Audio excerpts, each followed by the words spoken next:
Hello, so for today's session, we are looking at organisational features, how to use them to locate relevant information. Our aims and outcomes.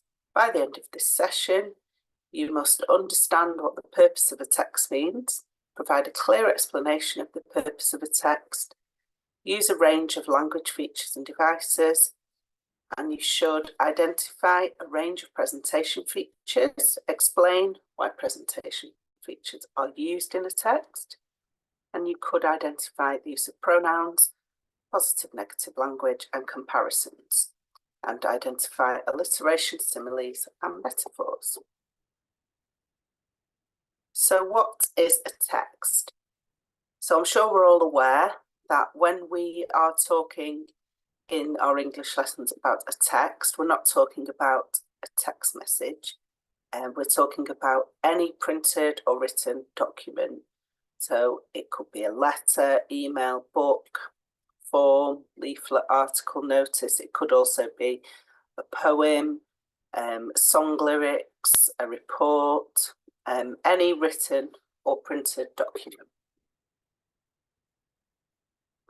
All texts have a purpose, and the main ones are listed here: persuade, describe, instruct, explain, inform, argue, advise. So to persuade is persuading the reader to use green electricity. There's one example of a persuasive text. Describe. So an example could be to describe how green electricity works. Instruct, tell the reader how to apply the green electricity. Explain why green electricity is good for consumers. Inform, to inform readers about the need for green electricity.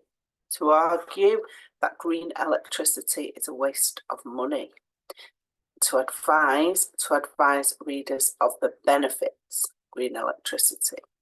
So these are general purpose. When you are answering questions, you will need to be specific about the purpose of the text that you are reading in the assessment. So the content of that particular text, how is it persuasive? What are examples of the persuasive language?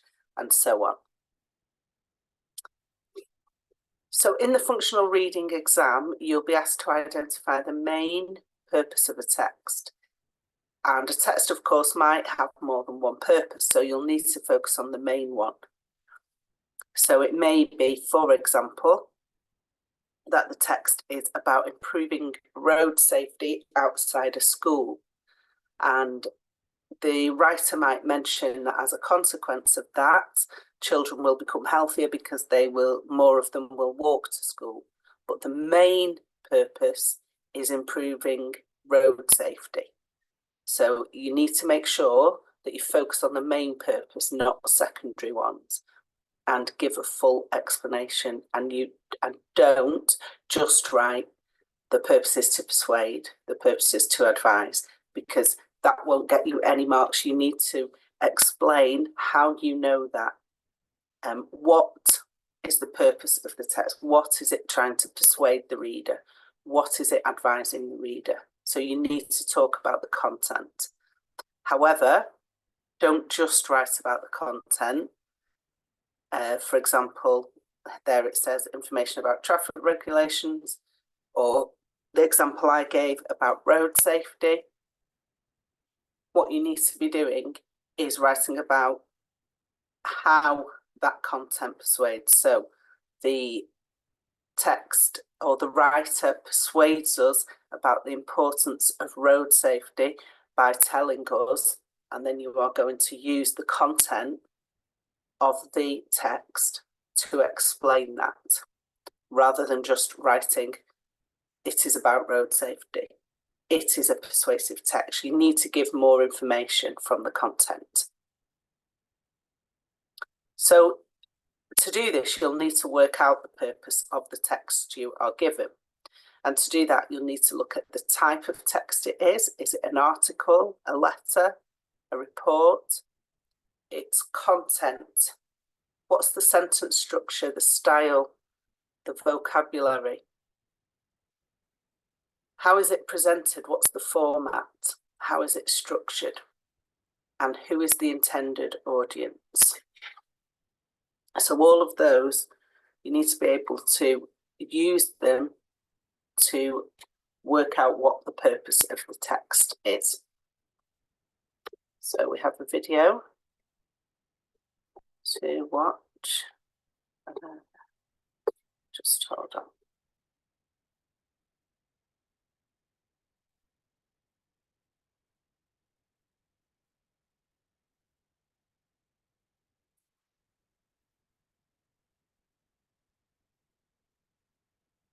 So let's share this video now.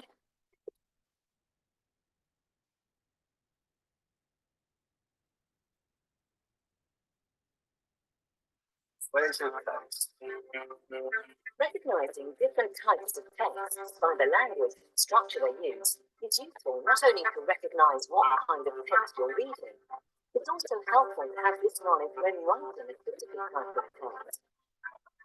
Advertisements, political pamphlets. They are often quite short texts, 18 text directly to the reader personally. Why not try out on Topic-L2.26? It's a wonderful new cake baked to perfection and using only the highest quality ingredients. The traditional recipe uses sticky treacle, moist brown sugar, refreshes free-range eggs, healthy whole grain flour, and freshly ground spices. This delicious cake is food for the gods. However, it's cheap enough for us mere mortals to enjoy every week. Overall, you get the impression that the text is being directed to us personally. Descriptions, full use of adjectives and adverbs. Wonderful, new, traditional, sticky, moist, brown, free range, freshly ground, delicious, beer. Persuasive language and vocabulary.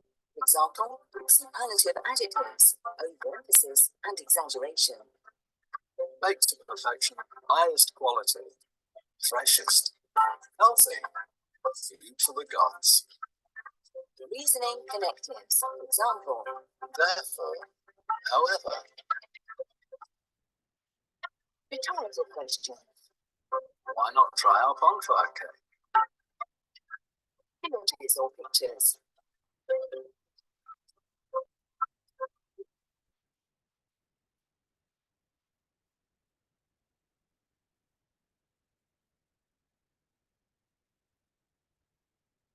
Okay, and we have another video to look at, which is about language features.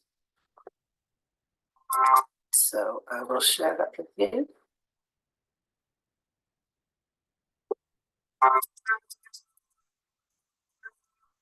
Writers use language features to achieve effects and influence readers.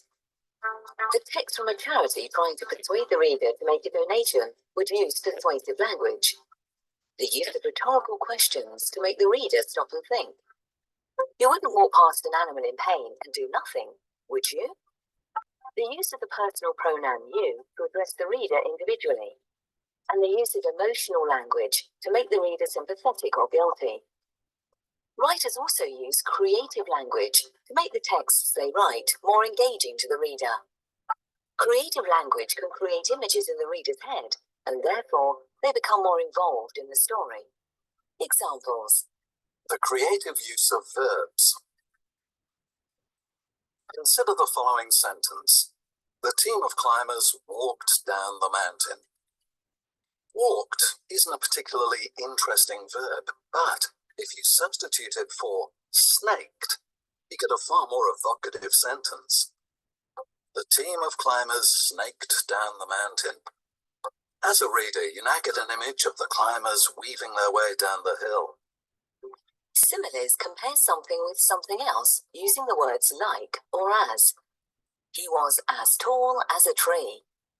This creates the image of a really tall person, but is far more interesting than just saying he was very tall.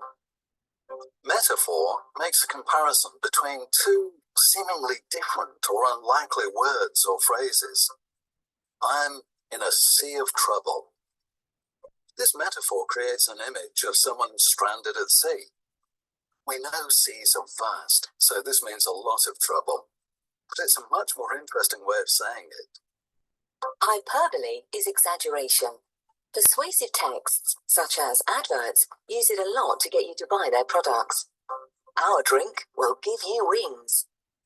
It's also used creatively for a humorous effect, and also to create strong feelings like anger or love. I cried a river over you. Alliteration is the grouping of words that all start with the same consonant letter, creating an interesting rhythmic effect. Alliteration is frequently used in newspaper headlines to grab a reader's attention.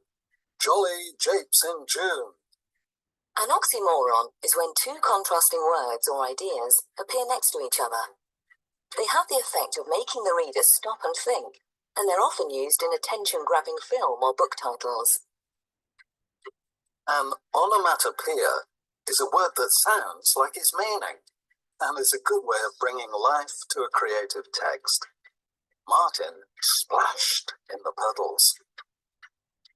Personification attaches human attributes or skills to an object or thing. The tree danced in the breeze.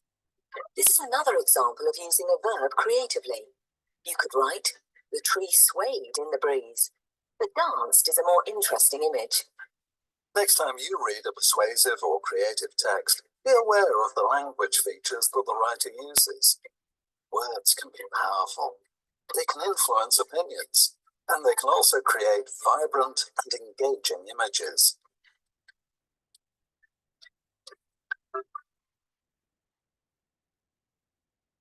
Okay, so there's a lot of information that we've seen there, and we're going to go through some of those language features and devices now. So in your assessment, you might be asked to identify language features and how they convey meaning. And some of the features, and we heard of some of them in those videos, are listed here. So alliteration, cliche, command, verbs, direct address, use of personal pronouns, direct speech, emotive language, exaggeration or hyperbole, metaphor and simile, repetition, rhetorical questions, the rule of three, and positive language. So alliteration, and this is where the first sound of a word is repeated across a number of consecutive words. So we've got some examples here. Simply sensational suits, funky flexible phone plans, lovely long limousine.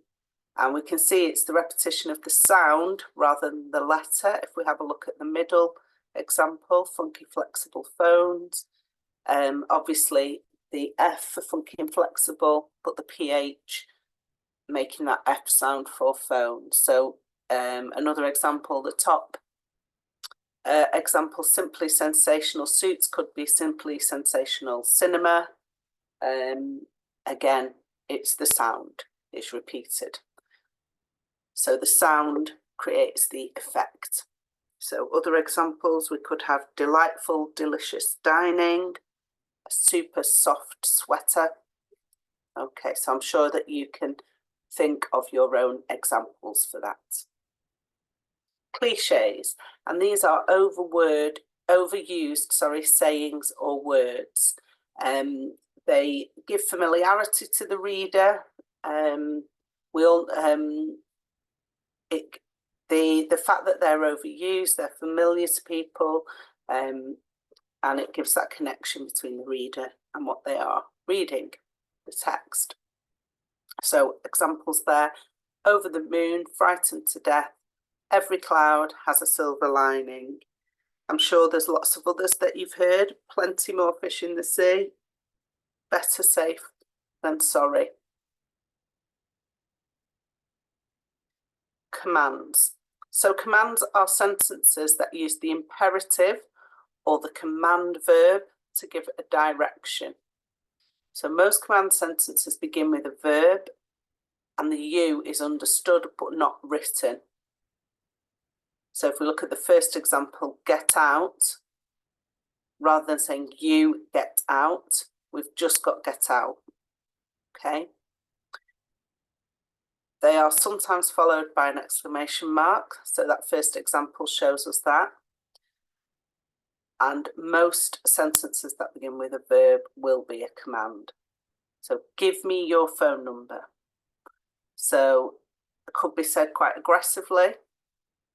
It also could just be between two people that have just met. Give me your phone number and I'll give you a call tomorrow.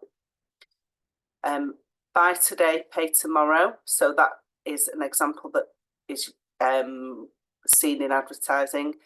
Buy now, pay later, another same meaning. We see that often in advertising, and that is often a place where we will see these commands. Okay, the you is not written or said, but it is there. We're just not, it's understood, but we're not writing or saying it. So put the shirt in the washing machine. So a command, giving someone an instruction. You'll often find these examples in recipes or manuals. Mix the flour with the eggs. Add the sugar. So their recipes are really, or a manual. Any type of instructions is a good example to find those commands. Direct address is where the second person, you, or the person's name is used to speak directly to the reader. So from the moment you step through the door, you can't help but relax. So it could be talking about a spa, for example, in their advertising literature. From the moment you step through the door, you can't help but relax. Could also be found in a review, somebody reviewing an experience. And the other example there, you've got to see it to believe it. So again, this could be used in advertising, trying to encourage people to come and visit a store and see the goods. But we're using that you, we're drawing the reader in. You've got to see it to believe it. You're going to love our new menu. So again, that would probably be used in advertising, drawing the reader in, addressing them directly. In a letter, you might see an example of direct address using the person's name rather than you. So,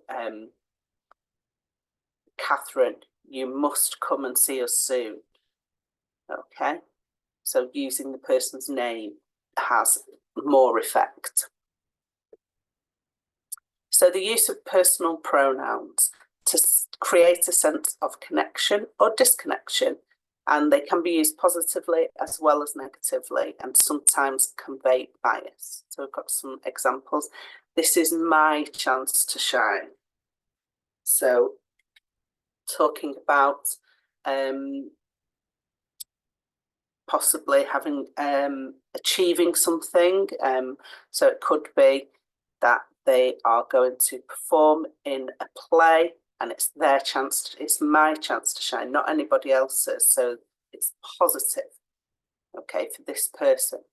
The running of the power plant was their responsibility and nobody else's. So this can be used to create bias. So it's their responsibility. So if something negative had happened at the power plant, the person writing this is telling us it wasn't my fault, it was their responsibility. So it creates that bias that somebody else was responsible, it's not my fault. This is your future they are talking about. I've got a word missing there, it should be this is. This is your future they are talking about. Other examples, he's your dog and you need to look after him. So again, giving that bias of responsibility. Okay, so making sure that the person knows that's it's their responsibility. So it's using those personal pronouns to emphasize that. So direct speech. Direct speech is a quotation of what someone says using speech marks. And it could be reporting what someone has said out loud or writing what someone has said out loud. So such as in the first example. It's an amazing invention, said the entrepreneur. So we can see the words the entrepreneur said are, it's an amazing invention. And we know that because they are in speech marks. But it could also be quoting what someone has said in print. So they didn't speak it out loud, but it was in a text. So the second example, the company claimed to offer the fastest service in town. So that's in quotation marks or speech marks. And they've claimed this in their marketing literature, in their advertising, for example. So it's a quotation. We're using the speech marks to show that. And again, you can tell the writer is doubtful, as he says, if you can believe what they say. So again, the writer is quoting another writer, and to show the words the other writer said, they've put it in speech marks. So it's a direct quote. So just to remember, it could be from what someone said out loud, it could be what they have said in writing. Something to be aware of, that speech marks can also be used to add meaning, such as sarcasm or humour. So the mansion, and that's in inverted commas or speech marks, the mansion Paul claimed to live in was nothing more than a 2-bedroom terrace. So the mansion there is, in inverted commas, is used to deride Paul's claims. It's sarcastic because it isn't a mansion, is it? It's a 2-bedroom terrace. Okay, so speech marks can be used in that way as well.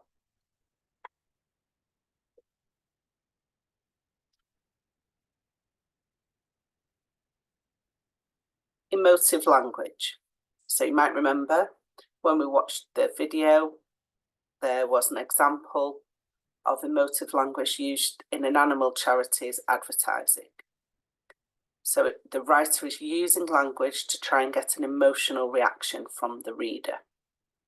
So it could be to make them feel empathy, for example, as in the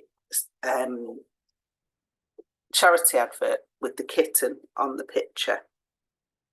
Can you really abandon these poor kittens to a terrible fate? So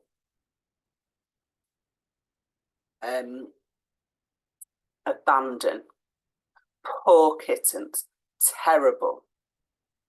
Okay, so that language brings out an emotional response in the reader.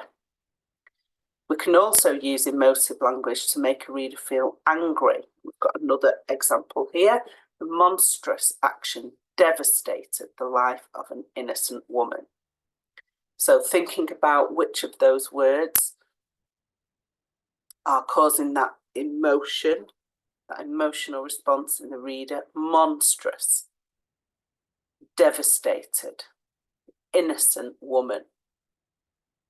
Okay. The example of the animal charity, it mentioned the animal being in pain. So again, the pain.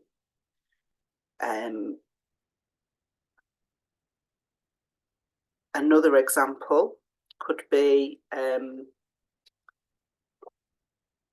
team were robbed of their historic victory. So robbed, it was stolen from them. Historic victory. So it's with emotive language, it's making choices with the vocabulary to create an emotional response. So you should be able to recognise that as a reader, and when we're thinking about writing, you should be able to also use that in your own writing. So exaggeration, or we also use the term hyperbole when we're talking about technical English. So as we're doing now, and we're breaking down the devices, the vocabulary, and so on that writers use in their texts, you will hear that word hyperbole, and it means exaggeration. So it's when a writer overemphasizes something. I'm so hungry I could eat a horse. I am starving. I could sleep forever.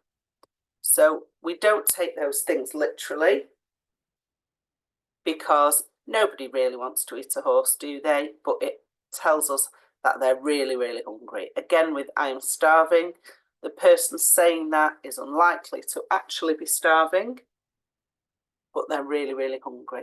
I could sleep forever. That exaggeration, that hyperbole, it tells us the extreme that that person is feeling, but obviously they're not going to sleep forever. Another example, he never stops talking. Well, of course, that's not actually true. Nobody talks all of the time, but it makes us understand how much they talk. They talk a lot. Okay, so it's used, exaggeration is used to inform us of the extreme of a situation, but it shouldn't be taken literally. Okay.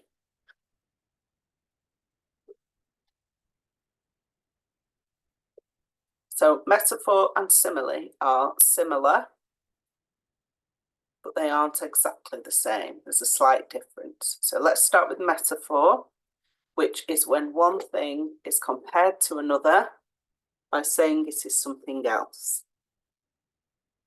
So the word metaphor actually means something changes. So if we look at the example, this dessert is heaven. Love is a battlefield. So we're changing what was the subject of the sentence into something else. The dessert isn't actually heaven, is it? But using that as a metaphor, the dessert is heaven, we understand how the writer feels about it. So it gives us a good understanding of the writer's strong feelings about the dessert. They really, really like it. They think it's heaven. And again, love is a battlefield. So somebody who's not having a very good romantic experience, one would think, calling it battlefield. Okay, we know it's not actually a battlefield, but it tells us how they are feeling. It feels combative. Okay, it feels like a battlefield. There's some arguments going on there for somebody who's written that. Now, similarly, rather than talking about something, changing it to something else, such as a dessert being heaven, love being a battlefield, simile is comparing it using the words like or as. So as clear as mud. She has eyes like a hawk. So in these examples, she doesn't have hawk eyes. We haven't used metaphor. We've used simile. She has eyes like a hawk. So other examples we could use for metaphor, you're an angel. So if someone does something nice for us, we say you're an angel. That person isn't actually an angel, but we're describing them as such, so it's a metaphor. But the simile would be, you're like an angel. Okay, so in the simile example, we're saying she's like an angel. We're comparing her to an angel. With a metaphor, we're saying the person actually is an angel. They've changed. Okay. A metaphor, my hands are blocks of ice. So we know our hands aren't actually going to turn in the cold to blocks of ice, however cold. we feel, on those cold Manchester days that we're having at the moment. You might have really, really cold hands, but they're not actually turning into blocks of ice. But the simile would be, my hands feel like blocks of ice. So we can spot a simile because it's going to use those words like at or as at. Okay, so there is a difference between them, so you need to be aware of that. I would advise, if you're unsure about metaphor and simile, just go and have just Google metaphor and simile. You'll get lots of examples and some more explanation of that. So it's quite a subtle difference. Repetition. So it's repeating a word or phrase for emphasis. We can win this game, we can win this match, we can win this tournament. So the repetition has an effect. It emphasises what the message the writer is giving us. In this example, wanting to win the match and the tournament. I can't eat, I can't sleep, I can't even breathe. Recycle glass, recycle plastic, recycle cardboard. So the repetition emphasises the message. Another example, when the going gets tough, the tough get going. So it could be the repetition of the vocabulary as well. And that repetition emphasises what the writer is telling us. Rhetorical questions. So these are questions that don't require an answer, and it's used to make the reader think or to draw them in, engage them with the text. Do dogs bark? So that would be quite a sarcastic rhetorical question. Do you want world poverty to end? So we can imagine a charity, an anti-poverty charity, their marketing literature, that could be a headline on it. Do you want world poverty to end? So I'm sure we all want that, so they're not requiring you to answer them, but it's engaging you in the text. How should I know? So we hear that response to questions frequently. How should I know? So we're not expecting the other person in the conversation to give an explanation of the background of you should know because you went to school and you learned that subject and you studied it for them many years. We know that. It doesn't require a response at all, does it? How should I know? It's quite rude, bit cheeky, might come from children. We don't expect an answer. So another example of that, often heard in families with teenagers. What time do you call this? So it's, you know, a question that we don't require the person to tell us exactly what time it is. We know what time it is, and that's why we're asking the question. What time do you call this? So the effect of the question, it emphasises the point the writer is trying to make. They don't require an answer. The question is used for emphasis. Okay, to draw the reader in or to make them think.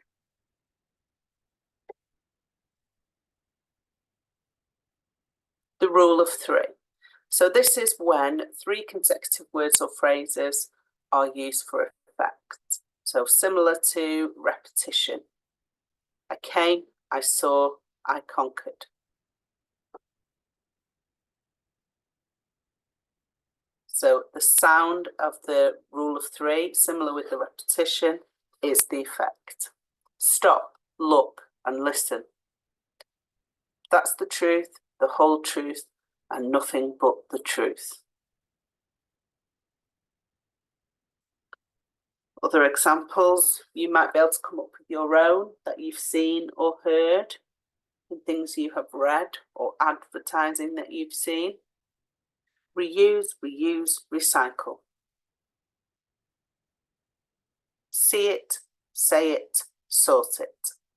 So there are lots of examples that you'll see in your day-to-day life, particularly in advertising, in trying to get public safety messages across. The example I've given there, see it, say it, sort it. That's one I saw on the train this week about reporting suspicious behaviour or any suspicious luggage, baggage to staff.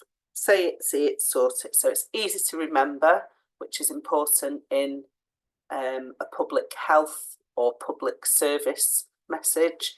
People remember that easily. So another example there on the screen, stop, look, listen, about crossing the road. It's easy to remember. So it has the effect because we can remember that easily. That rule of 3 makes it easy to remember. And it also sounds good. So that has the effect as well because it sounds good. Positive and negative language.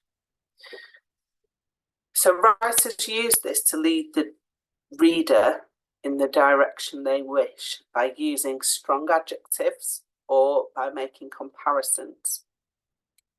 Alison Humphreys would make an imperious Prime Minister.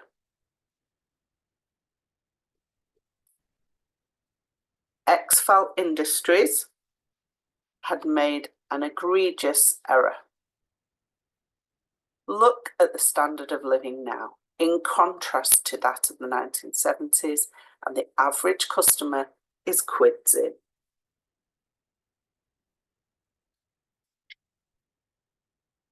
So the choice of positive and negative vocabulary affects the reader's opinion about what they are reading. So in a fiction, a text, a novel, the writer can use this device to make the reader form a particular opinion about somebody's personality, about a character's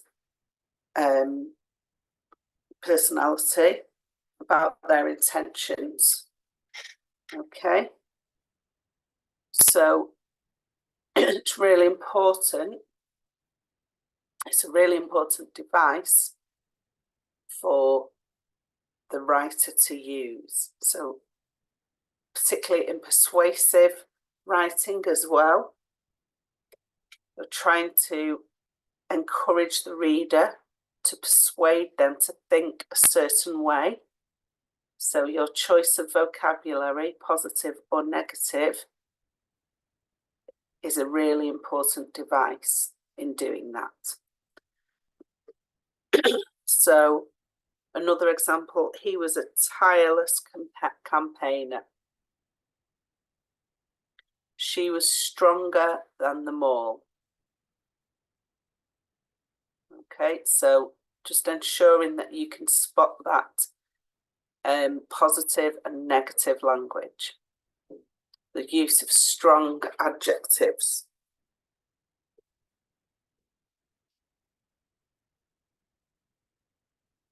Okay, so we have some features on the left that we've been through this morning, and we've also got some examples.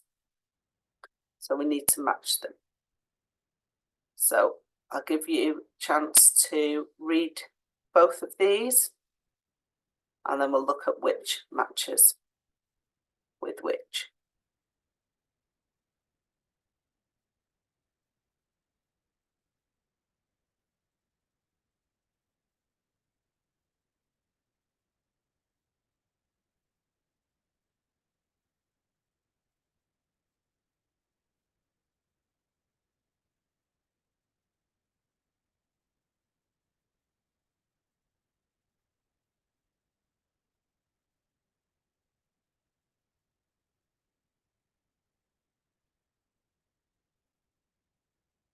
Okay, so metaphor. So when something's described as if it was something else. His room was a prison.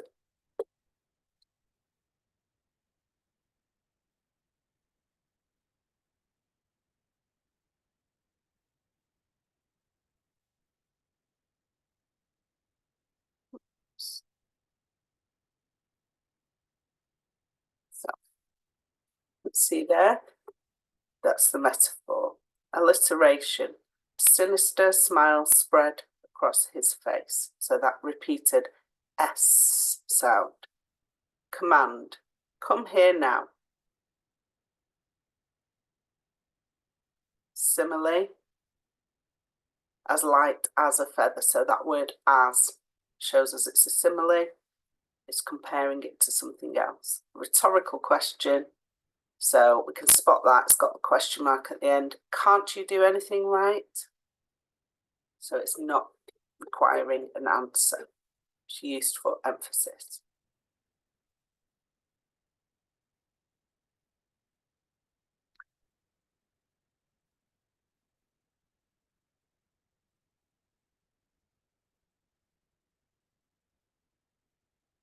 So identify the language feature. What is this an example of? So again, I'll give you a few moments to have a look.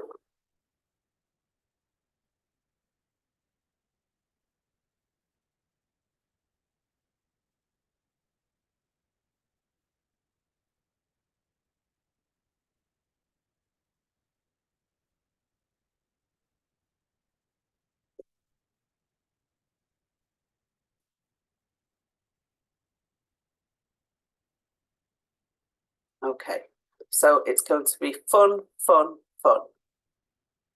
So repetition. This is madness. So let's see if you got this right. Exaggeration. So you will love our delicious breakfast. Of course, we've got the direct address there, you. So we're talking directly to the reader. It's raining cats and dogs, so it's a cliche and overused phrase. And the victims were subject to a cowardly assault. We've got that in most emotive language. Victims, cowardly. Okay. So presentation features form part of the way a text is structured, including statistics and diagrams, tables and text boxes, pictures, captions, headings, subheadings, bullet points, numbered lists, and website menus.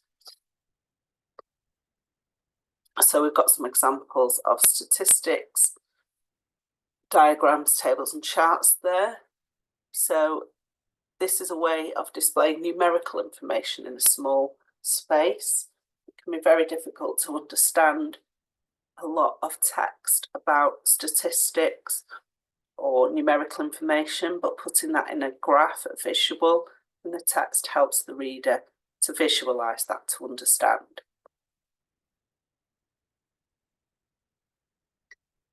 Images, they can illustrate the content often used in reports, articles.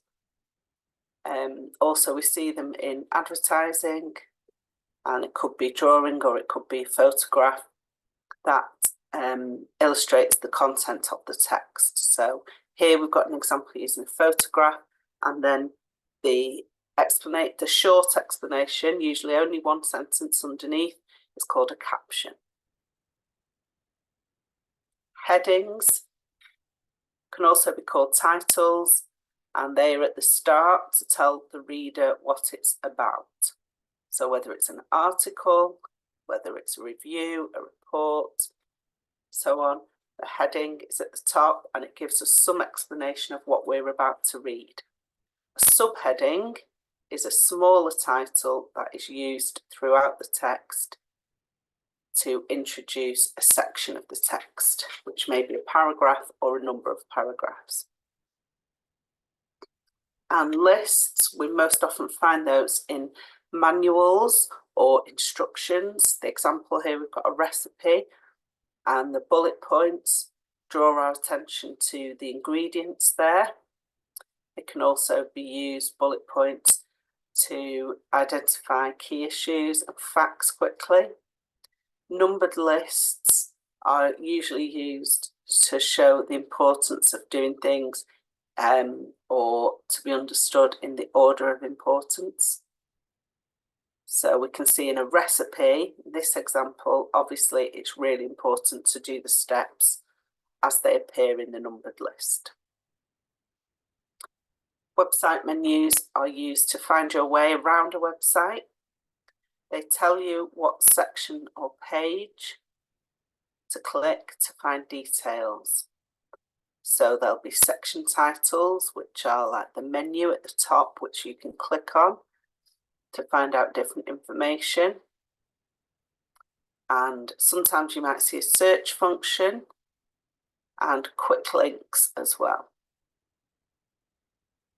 So I'm sure we're all familiar with those website menus. So text or presentation features. So writers sometimes use text features to draw your attention to parts of a text. And these might include subheadings so that you could quickly skim the text to identify a particular topic in that text that you want to read about. Different fonts can show different topics, or it could be something is important or interesting. So on an advert, you might have different text boxes with different fonts used for different sections. The use of bold and the use of italics, showing that a word is important. So these can be used, bold and italics can be used interchangeably for the same reason. Sometimes it also shows you that you can find the word in a glossary, but if that's the case, that will be explained somewhere in the text. Bullet points, so we just looked at the recipe. It brings key points to your attention. And numbering shows the order of things, often in instructions.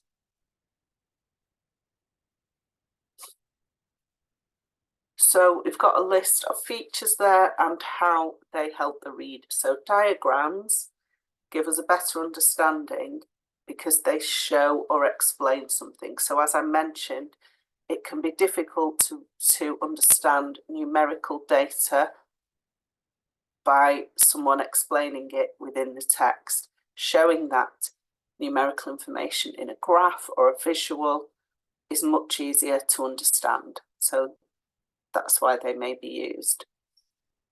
Graphs and charts, again, helping us understand numerical or complex data more easily. Going back to the diagrams, so that may be actually talking about, say, in manual about how to build something. A diagram could be used to show you where different parts of the structure fit into the other parts. So that's what the diagram would help with. Images, so you read a story about a local park. There's then a picture of the park, and it gives us an understanding of what something looks like that we have been reading about.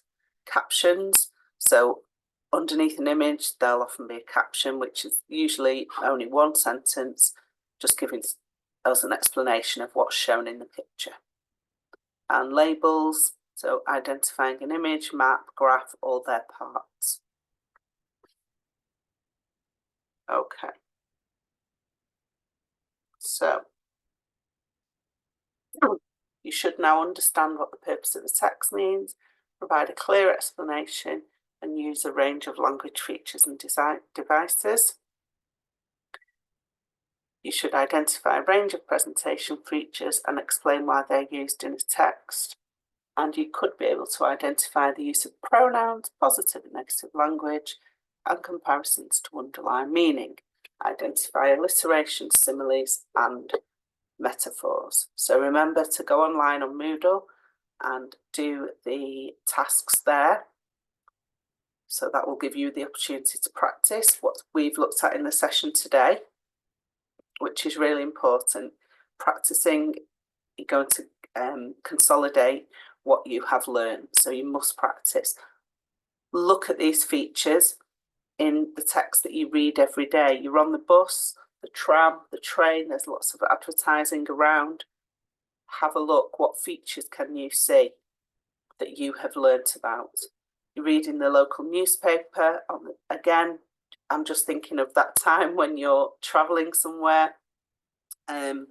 Rather than just looking out the window, you could be looking at the newspaper, looking for those features that we've learned about, and that's going to give you some practice.